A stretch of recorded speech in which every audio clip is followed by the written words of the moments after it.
और अब ये इस ज्ञान से एक बार फिर सेट होएगा, भगवान से डरने वाली अच्छी आत्मा ऊपर आवेंगी, उभरेंगी, और निकम्मी आत्मा भी अच्छी हो जाएंगी इस ज्ञान को सुनकर।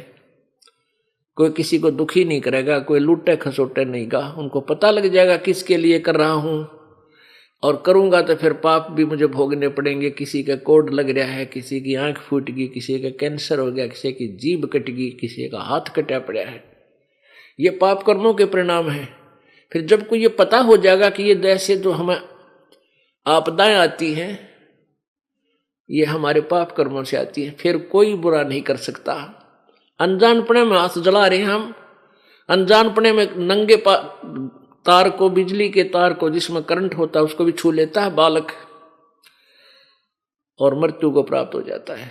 और जब वो बड़ा होता है, समझदार होता है, उसको ज्ञान होता है कि इसमें भयंकर बिजली है, नंगे तार को आप भी हाथ नहीं लगाता और दूसरों को भी नहीं लगाने देता, दूर से आवाज लगाता कि इसके निकट ना जाना, इसमें बिजली है, मर जाओगे। तो पुण्यात्माओं, ये जो पाप अज्ञानता में कर रहे हैं, कोई मिलावट करता है, कोई चोरी कर रहा है, कोई लेकर नहीं देता, कोई झूठ बोल रहा है, कोई रिश्वत लेता है, ऐसे ऐसे जुल्म कर रहे हैं, कोई दहेज मांगता है, परेशान करता है किसी दूसरे को, और जो जिसके अधीन है, जैसे पत्नी अधीन है पति कर, वो अपनी पत्नी को तंग करता है तो पाप का भागी होता है।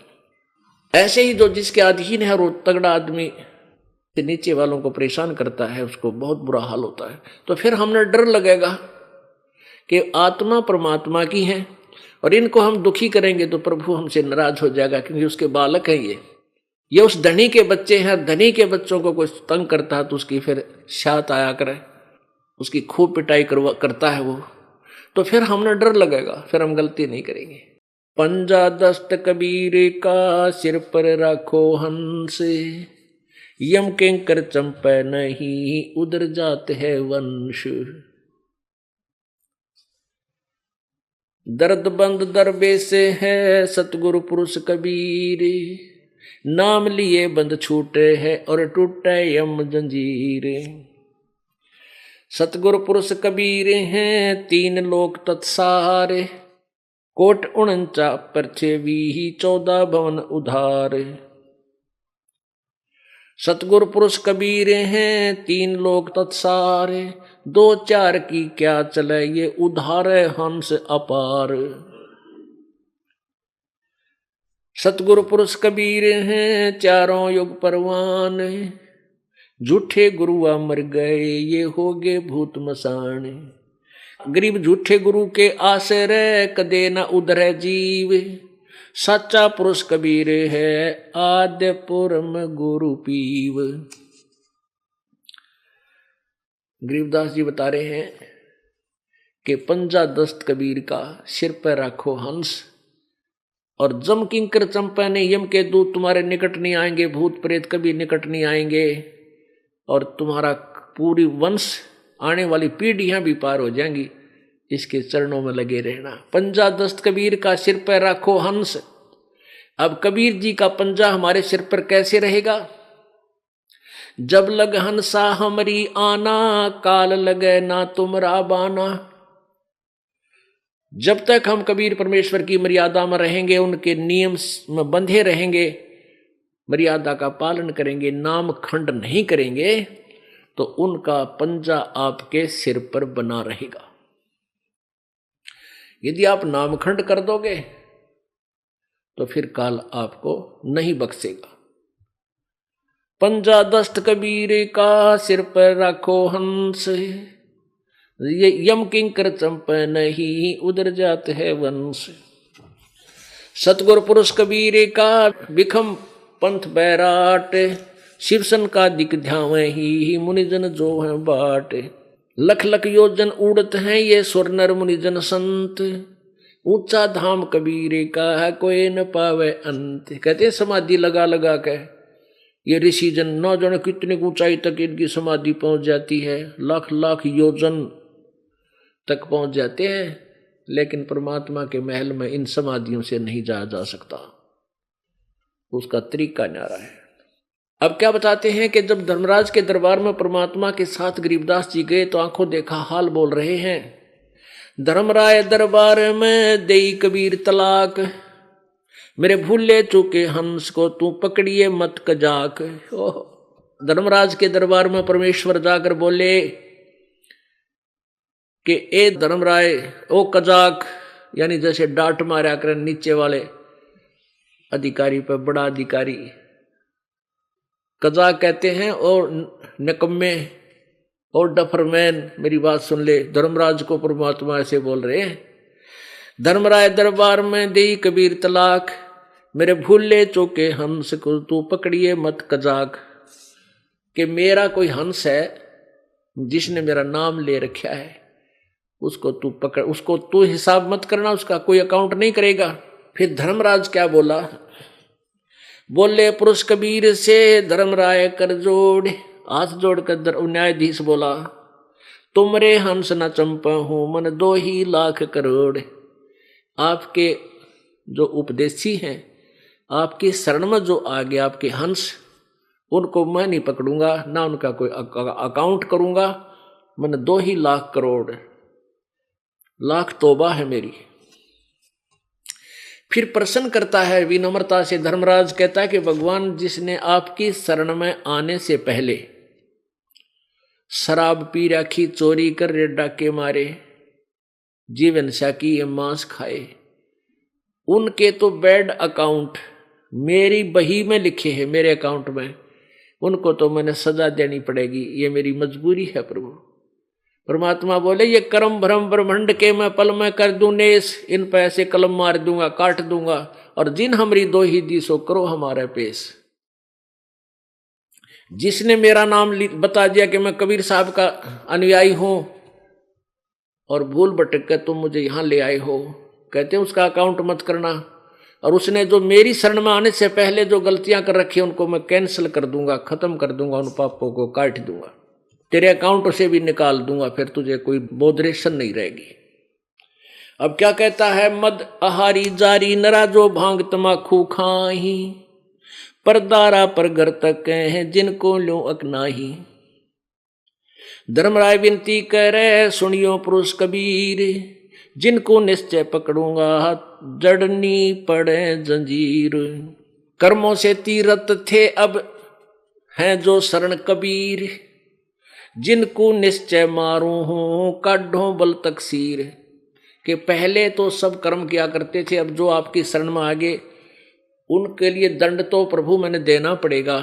तो क्या कहते हैं परमात्मा, पहले किए सो बख्श हूं आगे करे ना कोई, कबीर कहे धर्मराय से नाम रटे मम सोई। के पहले जो किए उन्हें बख्श दूंगा, कैंसिल कर दूंगा। जो मेरा नाम रटते हैं, जो मेरी सच्ची साधना करते हैं। कर्म भ्रम ब्रह्मंड के मैं पल में करहूं नेस, जिन हमरी 2 दिसो करो हमारे पेश। शिवमंडल ब्रह्मापुरी चाहे विष्णु लोक में हो, हमरे गुण भूले नहीं तो आन छुटाऊं तो। अब क्या बताया है कि जो मेरी शरण में है और जिन्होंने मेरा उपदेश ले रखा है, उन्होंने पहले गलती कर रखी अनजानपने में, उन सबको मैं उन पापों को नाश कर दूंगा, खत्म कर दूंगा। और आगे मैं इतना ज्ञान दे देता हूं कि परमात्मा कहते हैं ऐसा ज्ञान दूंगा कि वो बहुत प्यारी आत्मा गलती नहीं करेंगे। अपुण्यात्माओं, हम परमात्मा की महिमा से बिल्कुल अपरिचित थे। दंत कथा लोक वेद सुना सुना के हमारा जो हिंडोला बना रखा था, इन्हें कोई किसी को भगवान बता देता था। कहीं पर कितना 4 ईंट लगा रखी है, मंदिर बना रखा है, और किसी मूर्ख ने कह दिया ये इसमें है भगवान, उड़ा कुत्ते मुत्ते एक मंडी सी बना रखी है, और हम उसने पूजा करते, और कुत्ते उड़ा मुझ कर जाते। तेरा गजब है। किसी ने किताब बता दिया नैना देवी में, उड़ा नैना देवी में 2500 आदमी मर गए, इसमें बागा दौड़ी में। बतावा कित गई थी वह नैना देवी, जब नाश कर दिया। गए थे कल्याण करवाए सर्वानाश, एक एक परिवार के 3-3 आदमी मर गए वहां पर। तो पुण्यात्माओं हम घने दुखी हो गए। हम दुखी हो गए, भगवान से दूर होकर के परमात्मा को ना पहचान कर, इन अज्ञानी ऋषियों और गुरुओं को हमने पूर्ण संत मानकर, अब उनसे पीछा छुटवाओ और परमात्मा की शरण में आओ, अपना कल्याण करवाओ। बोलो सतगुरुदेव। परमपिता परमात्मा सारी सृष्टि के रचनहार कुल मालिक कबीर परमेश्वर है। ये वही परमात्मा है जो बनारस में, काशी में, भारतवर्ष की पवित्र भूमि पर सन 1398 संवत 1455 ज्येष्ठ सुदी पूर्णमासी को बनारस के अंदर लहरतारा तालाब में विकसित कमल के फूल के ऊपर नवजात शिशु का रूप धारण किया सतलोक से आकर। ये वो परमात्मा है, इन्होंने किसी मां से जन्म नहीं लिया था। ये वो पूर्ण परमात्मा है, जब सह शरीर आए थे सह शरीर चले गए थे मगर स्थान से। पुण्यात्माओं, परमात्मा की प्राप्ति, मोक्ष कोई ज्यादा कठिन काम नहीं है। सबसे कठिन काम है ये निर्णय करना कि परमात्मा कौन है, उसके पाने की विधि कौन सी है, और पूर्ण संत प्राप्ति, ये तीन चीज कठिन है। जब पूर्ण संत मिल जाएगा तो ये संशय भी निवारण हो जाएंगे। अब ये सत्संग जो तत्व ज्ञान के आधार से किया जाता है, ये वो तत्व ज्ञान है, ये वो सच्चिदानंद घन की वाणी में वर्णित यथार्थ ज्ञान है जो किसी भी ऋषि महर्षि के हाथ नहीं लगा। उनको ये ज्ञान नहीं हुआ। केवल कुछ एक पुण्यात्माओं को परमेश्वर स्वयं आकर के सतलोक से आकर के मिले, जैसा कि उसका विधान है। परमात्मा स्वयं ही आते हैं, अपने तत्व ज्ञान को ठीक ठीक वो स्वयं ही प्रचार करते हैं। परमात्मा की परिभाषा अर्थात अपनी जानकारी वो स्वयं ही आकर के बताते हैं, क्योंकि काल भगवान ने सब मिथ्या ज्ञान, लोक वेद पूरे मानव समाज में प्रवेश कर रखा होता है। उसी पूर्ण परमात्मा ने आज से लगभग 600 वर्ष पूर्व यही तत्व ज्ञान सच्चिदानंद घन की वाणी में, अपनी कबीर वाणी में लिखवाया हुआ था, उच्चारित किया था, बोला था, जो धर्मदास जी साहेब ने उसको लिपिबद्ध किया था। और वो ज्ञान आज सभी सदग्रंथों से भी मेल खाता है। अब इस तत्व ज्ञान के आधार से निर्णय किया जाएगा कि परमात्मा कौन है, कुल का मालिक कौन है,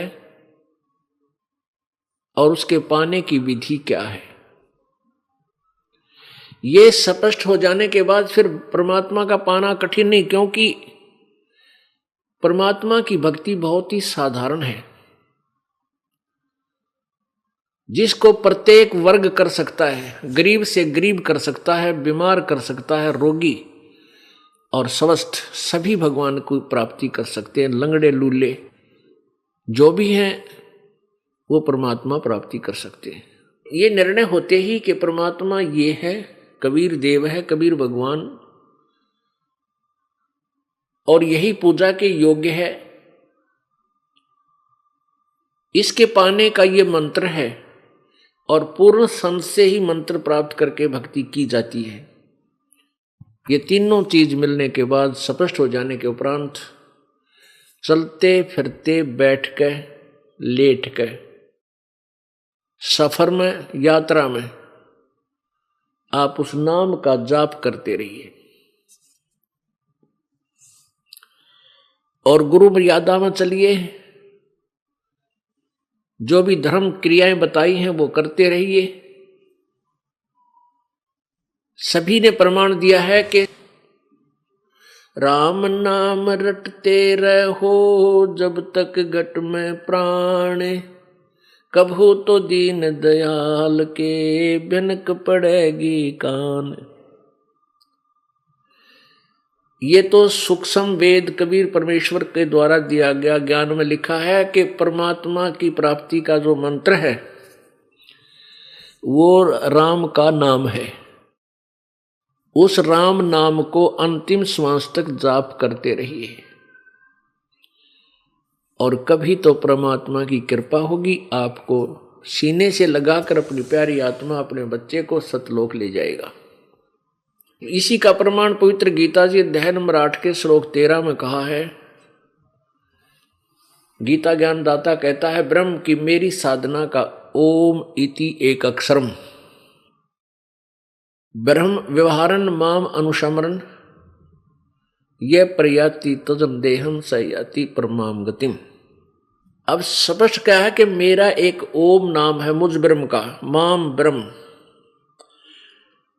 उच्चारण करके सिमरण करने का, और जो अंतिम श्वास तक मृत्यु समय तक शरीर छोड़ते समय तक इसी का नाम जाप करता हुआ शरीर त्याग जाता तो मेरे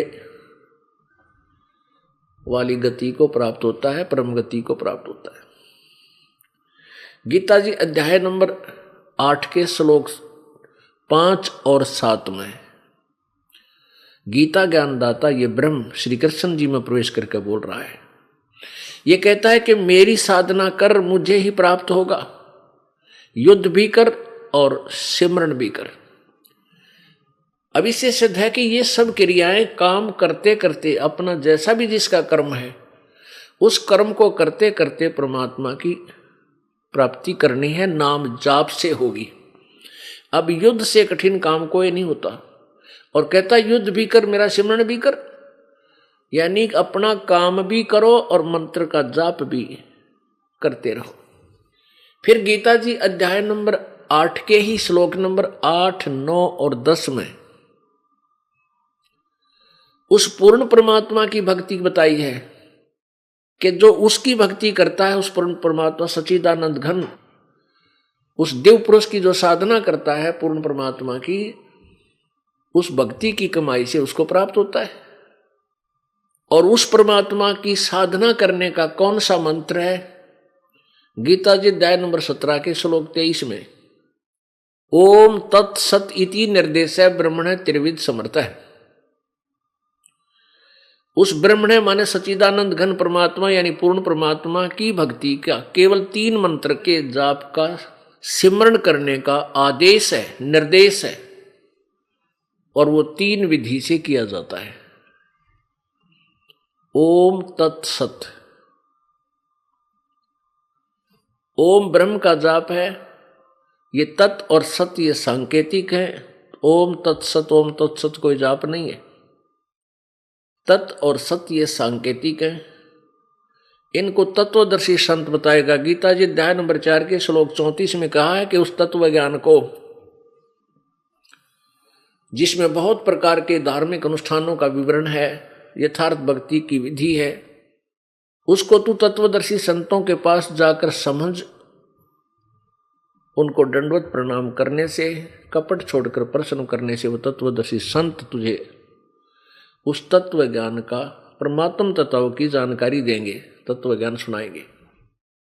तो ओम तत्सत को केवल तत्वदर्शी संत ही स्पष्ट कर सकता है। ओम तत्सत कोड वर्ड है। तो कहने का भाव यह है कि जो भी साधना करनी है नाम का जाप करनी है। जैसे यजुर्वेद अध्याय नंबर 40 के श्लोक नंबर 15 मंत्र नंबर 15 में कहा है कि ओम कर्तु समर, किलवे समर और कर्तुम समर। ओम नाम का जाप काम करते करते सिमरण करो, विशेष कसक के साथ सिमरण करो, और अपना मूल कर्तव्य जानकर, मनुष्य जीवन का मूल कर्तव्य है परमात्मा की भक्ति, ये जानकर उसका सिमरण करो। तो इन पवित्र सदग्रंथों ने सिद्ध कर दिया कि परमात्मा के पाने का केवल एक जाप मंत्र है। ब्रह्म तक का ओम जाप है। इससे अतिरिक्त जो कोई अन्य मंत्र जाप करते हैं, जैसे ओम नमः शिवाय, ओम वासुदेव भगवते नमः, ओम एवं नमः, ये इस तरह के जो मंत्र हैं ये कोई जाप के नहीं है, कोई भी सदग्रंथ प्रमाण नहीं देता इनका। तो ब्रह्म का जाप है ओम, और परब्रह्म का जाप है तत्। तत् मंत्र वो और है जो ये दास बताएगा। ओम और तत् मंत्र मिलकर 2 अक्षर का ये सतनाम बन जाता है। जिन भक्तात्माओं को ये सतनाम प्राप्त है वो समझ रहे हैं। और तीसरा मंत्र जो है वो सत, ये सांकेतिक है, ये सार नाम भी कहलाता है। ये पूर्ण परमात्मा का है। इन तीनों मंत्रों का जाप करना है, और तीनों मंत्रों का सिमरण जो है 3 विधि से होता है। तीर विधि 3 प्रकार से ऐसे परमात्मा पाया जाएगा। ये बहुत आसान है। आप यहां से बस में बैठते हो, अपने कार्य तक जाते हो, घर से अपने कार्यालय तक या किसी अपने दुकान की तरफ के तक, या कोई अन्य कार्य से रिश्तेदारी में जाना होता है, तो उसमें अपना मंत्र करते हुए जाइए, किसी से बात भी ना कीजिए, क्योंकि यात्री से कितनी बात कर सकता है आदमी। 2 मिनट कहाँ से आया, यानी साथ बैठा है तो इतना पूछ सकते हैं कहाँ जाएगा, कहाँ से आए हो, बस। उसके बाद फिर अपना परमात्मा की भक्ति सिमरण शुरू कर दीजिए। ये ऐसा सिमरण है दूसरे को ये भी नहीं पता ये मंत्र कर रहा है या वैसे स्वाभाविक बैठा है। श्वास उश्वास से इसका जाप होता है। इसी प्रकार कोई किसान है तो अपने खेत में काम भी करे, जैसे हाली बीज धुन और पंथी से बतरावे। अब जैसे हाली खेत जोत रहा होता है किसान, या तो कुछ गाने गाता रहेगा साथ के साथ, क्या को रागनी याद कर लेगा या करता रहेगा सारा दिन, या कुछ सोचता रहेगा, उसके स्थान पर अपनी भक्ति करता रहे। मजदूर है अपने, उसने क्या करना है, कस्सी का कार्य है या सिर पर टोकरी रख के चल पड़ा, वहां डाल के आनी है, वहां से वहां तक 2 सिमरण करे, आते समय फेर करे। तो ऐसे अपने इस रूटीन को बना के रखे। नाम उठत नाम बैठत नाम सोवत जागवे, नाम खाते नाम पीते नाम से ती लागवे। इस प्रकार भगवान मिलेगा। अब ये फैसला किया जा रहा है, ये सत्संग जो चल रहा है इसमें ये आपको बताया जा रहा है कि कुल का मालिक कौन है और वो कैसा है और किसने देखा है। जैसा कल के सत्संग में आपको सदग्रंथों से प्रमाणित किया गया था, आपके समक्ष रूबरू कराए थे कि सभी पवित्र सदग्रंथ प्रमाण दे रहे हैं कि परमात्मा सह शरीर है, मनुष्य दृश्य है, साकार है, और वो ऊपर सतलोक में रहता है और वहां से चलकर आता है अपनी प्यारी आत्माओं को, अपने श्रेष्ठ भक्तों को मिलता है आकर के, दृढ़ भक्तों को, और उनको तत्व ज्ञान से परिचित कराता है। ये तो वेद बता रहे हैं उस परमात्मा की लीला, कि वो परमात्मा वो भगवान होता है जो ऐसी लीला करता है।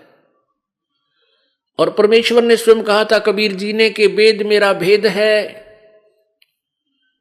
मैं ना वेदन के माही, और जौन वेद से मैं मिलूं वो वेद जानते नहीं।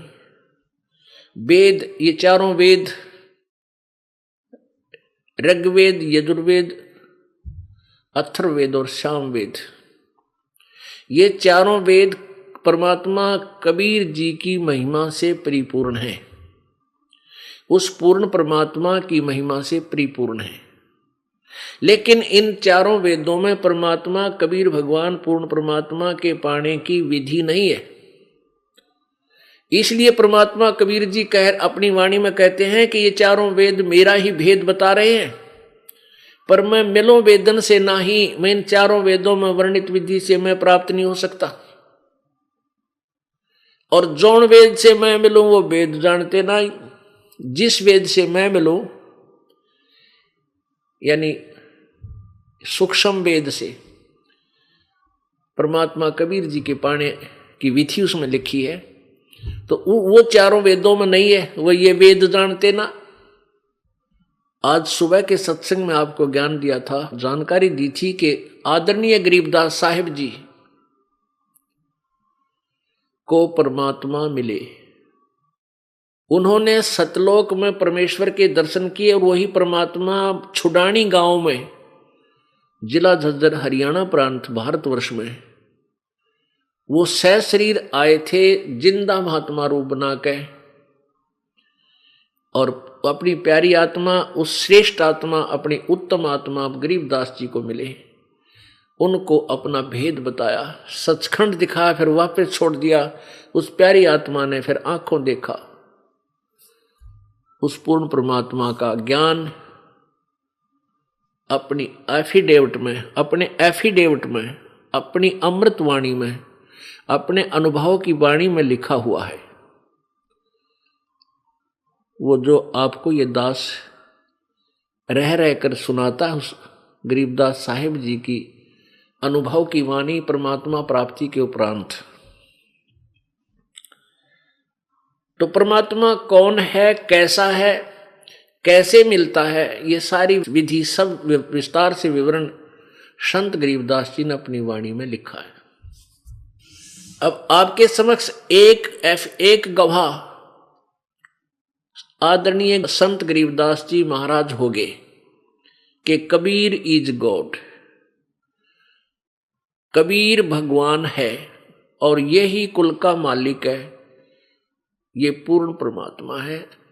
तो आदरणीय गरीबदास साहिब जी ने अपनी वाणी में क्या बताया है, अनंत कोट ब्रह्मांडे का एक रति नहीं भारे, सतगुरु पुरुष कबीरे हैं ये कुल के सिरजनहारे।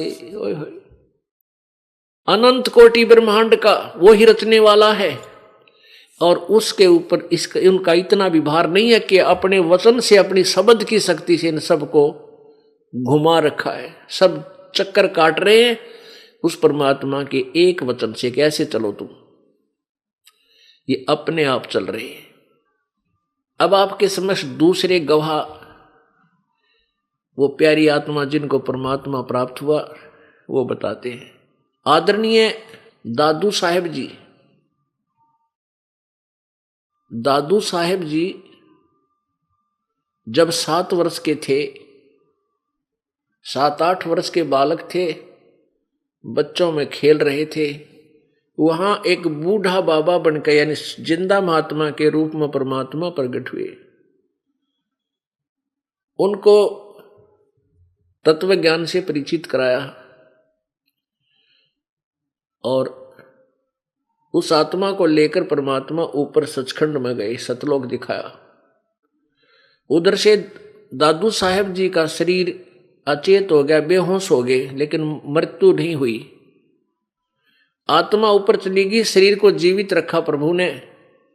3 दिन और 3 रात तक बेसुध पड़े रहे, और जैसे सोपन देखते हैं ऊपर सतलोक, सचखंड सब कुछ दिखाकर तीसरे दिन वापस छोड़ दिया।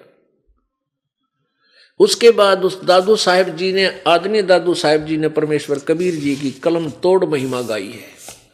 जिन मोको निज नाम दिया सोए सतगुरु हमारे, दादू दूसरा कोई नहीं ये कबीर सिरजनहारे।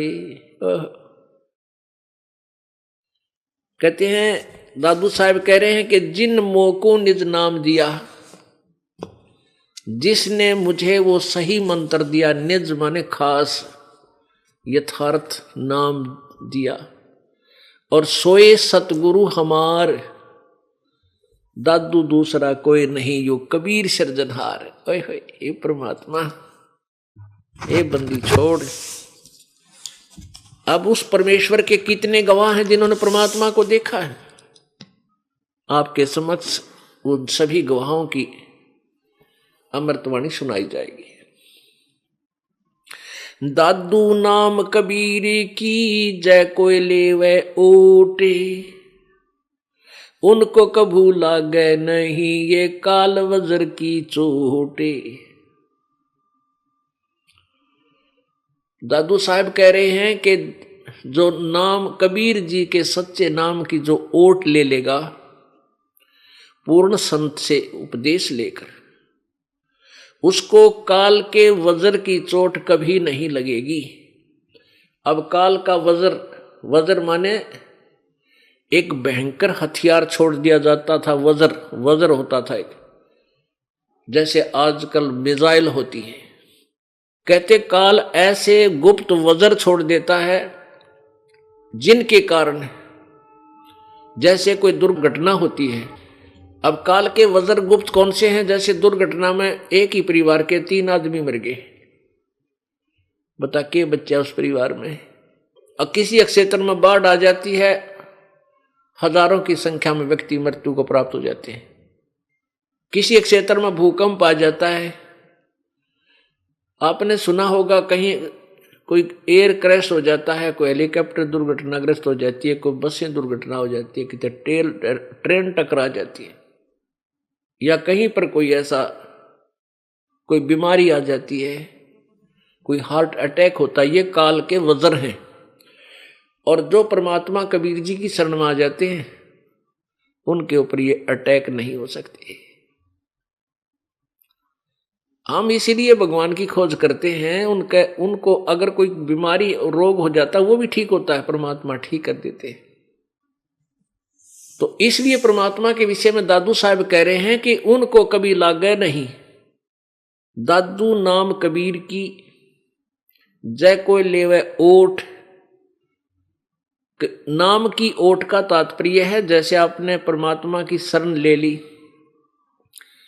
पूर्ण संत के द्वारा उपदेश लेकर, तो वह नाम की ओट होगी। कबीर जी के नाम की ओट। ओट माने शरण, रक्षा कवच। वो रक्षा कवच हो गया, भगवान अपने आप रखवाला होता है। और उनको कभू लगे नहीं काल वज्र की चोट। जो जो शरण कबीर के तिरगे अंत अपार। दादू गुण की ताक है कैतन आवे पार। जो कबीर जी की शरण में आए हैं ना जाने कितने पार हो गए, उनका वर्णन नहीं कर सकते। परमात्मा प्रत्येक कलयुग में, वैसे तो प्रत्येक युग में आते हैं, लेकिन उन 3 युगों में थोड़े ही जीव पार होते हैं और चौथे कलयुग में परमात्मा थोक के बाह से पार करते हैं बिना गिनती के। अब जो यह पिछली पीढ़ी प्रारंभ होगी, इसमें परमात्मा न जाने कितने लाखों करोड़ों अरबों तक को पार करेगा। और ये सुअवसर इसी युग में, कलयुग में और इस पिछली पीढ़ी में होता है। कुछ हजारों वर्षों तक ये ज्ञान चलेगा। हजारों वर्षों तक जो भी पुण्यात्मा परमात्मा की प्यारी होंगी, उनका जन्म आप पुण्यात्माओं के घर में अच्छी आत्माओं का होगा। वो पिछले पुण्यकर्मी प्राणी आएंगे, आपको भी कोई कष्ट नहीं होने देंगे, उनके कर्म इतने अच्छे होंगे। और फिर वो भक्ति करके अपना पार हो जाएंगे।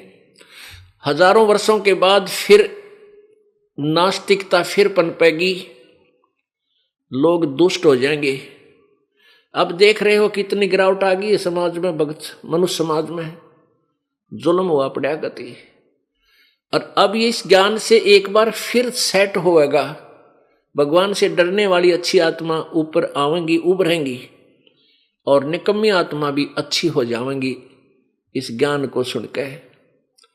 कोई किसी को दुखी नहीं करेगा, कोई लूटे खसोटे नहीं गा। उनको पता लग जाएगा किसके लिए कर रहा हूं, और करूंगा तो फिर पाप भी मुझे भोगने पड़ेंगे। किसी का कोड लग रहा है, किसी की आंख फूट गई, किसी का कैंसर हो गया, किसी की जीभ कट गई, किसी का हाथ कटा पड़ा है। ये पाप कर्मों के परिणाम है। फिर जब को ये पता हो जाएगा कि ये जैसे जो हमें आपदाएं आती हैं ये हमारे पाप कर्मों से आती है, फिर कोई बुरा नहीं कर सकता। अनजानपने में हाथ जला रहे हैं हम, अनजानपने में नंगे तार को, बिजली के तार को जिसमें करंट होता है उसको भी छू लेता है बालक, और मृत्यु को प्राप्त हो जाता है। और जब वो बड़ा होता है, समझदार होता है, उसको ज्ञान होता है कि इसमें भयंकर बिजली है, नंगे तार को आप भी हाथ नहीं लगाता और दूसरों को भी नहीं लगाने देता, दूर से आवाज लगाता कि इसके निकट ना जाना, इसमें बिजली है, मर जाओगे। तो पुण्यात्माओं, ये जो पाप अज्ञानता में कर रहे हैं, कोई मिलावट करता है, कोई चोरी कर रहा है, कोई लेकर नहीं देता, कोई झूठ बोल रहा है, कोई रिश्वत लेता है, ऐसे ऐसे जुल्म कर रहे हैं, कोई दहेज मांगता है, परेशान करता है किसी दूसरे को, और जो जिसके अधीन है, जैसे पत्नी अधीन है पति कर, वो अपनी पत्नी को तंग करता है तो पाप का भागी होता है। ऐसे ही जो जिसके अधीन है, वो तगड़ा आदमी नीचे वालों को परेशान करता है, उसको बहुत बुरा हाल होता है। तो फिर हमने डर लगेगा कि आत्मा परमात्मा की है और इनको हम दुखी करेंगे तो प्रभु हमसे नाराज हो जाएगा, क्योंकि उसके बालक हैं ये उस धनी के बच्चे हैं। धनी के बच्चों को कोई तंग करता है तो उसकी फिर शात आया करे, उसकी खूब पिटाई करता है वो, तो फिर हमने डर लगेगा, फिर हम गलती नहीं करेंगे। तो ऐसे हम परमात्मा के इस ज्ञान को समझकर एक मानव बनेंगे। अब हम मानव नहीं रहे। कहते हैं कुब्द कांसड़ी चढ़गी चित पे तू होया मनुष्य से नागरे, सूझे नहीं सजन सुख सागर बिना प्रेम बैराग रे।